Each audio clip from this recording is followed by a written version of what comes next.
Hi guys, so I'm 15 weeks and 4 days today.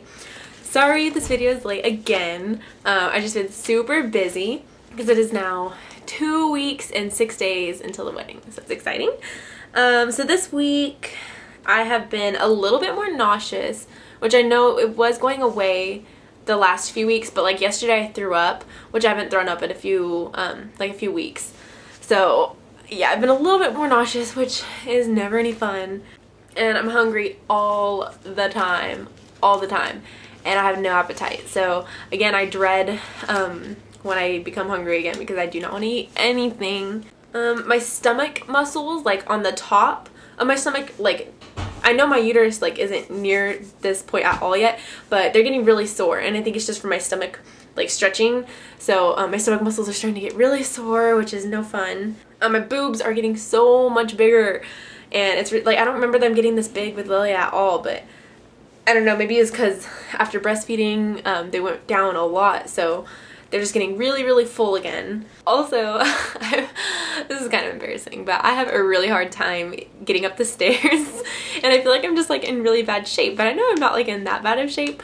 But anytime like I'm about to go up the stairs, I have to be like, especially if I'm carrying Lilia in like a diaper bag or something, then I have to like breathe, and then I like take a few steps, and then I have to like stop and breathe again, and when I get to the top I'm like completely out of breath. So it's pretty embarrassing, but I'm having such a hard time just doing anything. Even if I just stand for a long period of time, I like start to get dizzy. So yeah, not good at all. And I've been really short of breath, and this kind of goes hand in hand with the last symptom. And I think I mentioned this before, but I do have asthma, so that might be partly why, but it doesn't really feel like asthma symptoms. It's kind of more like I'm just out of breath all the time. It doesn't really feel like I'm wheezing or anything. And yeah, I do have an inhaler, and I rarely take it. I only take it as needed, so it's not that bad.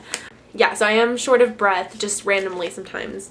Also, I'm going to get my health records from the doctor's office that I was seeing, so I can transfer to a new doctor's office. I'm going to get those on Monday, and I called and asked how much it costs, and it's $35 to get the health records, and then they said it can take up to 2 weeks to get a copy of them, and I can't have them just faxed to my new doctor's office because the place that I want to go, you have to like fill out an application, kind of. It's like on an application process, so you have to give them your health records and then fill out all your information, and then from there they'll approve you. So I can't just have it faxed over to them. I have to have like a physical copy. So I'm just gonna make a bunch of copies of the one that I get now. That way I have it for like if I don't like this place, then I can just I'll already have a copy for the next place. So that way it'll be a little bit easier. And so yeah, like I said, it's $35 for the first 50 pages, and then it's 25 cents per page after that, which is ridiculous to me because I've never had to pay for health records ever in my life before. So I guess I don't know. I'm just so done with this doctor's office. Also, I have made a big decision regarding labor. I am going to try to avoid induction because just after reading up on it, I've had a lot of people who I love when people give me information about things, especially if it's something that I don't know a lot about, and I didn't really know. I knew inductions weren't like, you're not really supposed to, not that you're not supposed to, but it's not really good, you know, to have an induction just because it can lead to several other things. And just since I have a higher chance of having a C-section anyway, I'm going to try to take those steps to try to avoid having a C-section, and one of those is going to be I'm going to try to not have an induction. Of course, if it's necessary, then I'll have one, but I'm going to really try to avoid getting induced. And there are a few reasons where I would have to be induced, but I don't really think of, and correct me if I'm wrong, but I don't really know if there's that many reasons that you have to be induced. I know my mom had to be induced with my brother because the fluid was getting low, but she was way overdue anyway, but his amniotic fluid was getting low, so I don't really know too much about it. I'm gonna eventually, when I get my doctor, I'm gonna talk to him or her about it and see, make sure we're on the same page and see if that's at all possible. Also, I have been majorly breaking out. It's insane. It sucks. My face is like, oh, it's horrible. So that's no fun. I feel like I'm 14 again.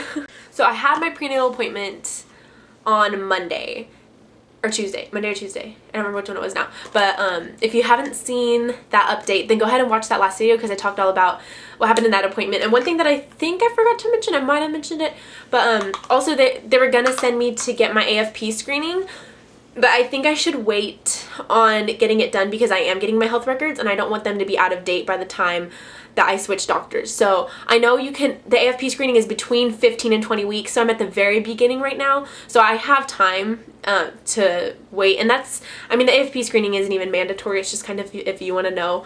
Anyway, so if we do miss out on it, then it's not going to be that big of a deal to me. But I think, like I said, I think I'm just going to wait on doing the AFP screening, and I was supposed to get it this Thursday. Yeah, so anyway, that's what he was talking about the last visit. I think that's pretty much all for this week. Can't think of anything else. I've been getting really big. I definitely look pregnant. Like there's no missing it now. So like no hiding it, no missing it. Like pretty much if you see me on the street, then you know that I'm pregnant. So I'm pretty huge. So I'm gonna go ahead and show you guys my belly. Okay, so here's my 15-week belly. Put the shirt on. The shirt off. My belly button's completely popped, pretty much. The top of it's like all the way out.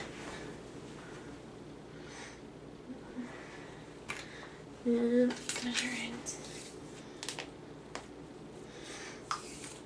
This is a different tape measure. I don't know if it's gonna measure a little bit differently. I'm at my mom's right now for a barbecue, so yeah, probably about 35 3/4. So as you can see, yeah, about 35, almost 36. So I think that's about the same as it was last week. I just feel a lot fuller this week. Yeah, I definitely look pregnant. Okay, so that's pretty much all for this week. Can't think of anything else. I'm about to do my wedding vlog right now also because I know everyone says you need to do your wedding vlog. I'm about to do it right now. So it should be uploaded in just a few minutes. And other than that, I'll talk to you guys for week 16 already. That's insane. Okay,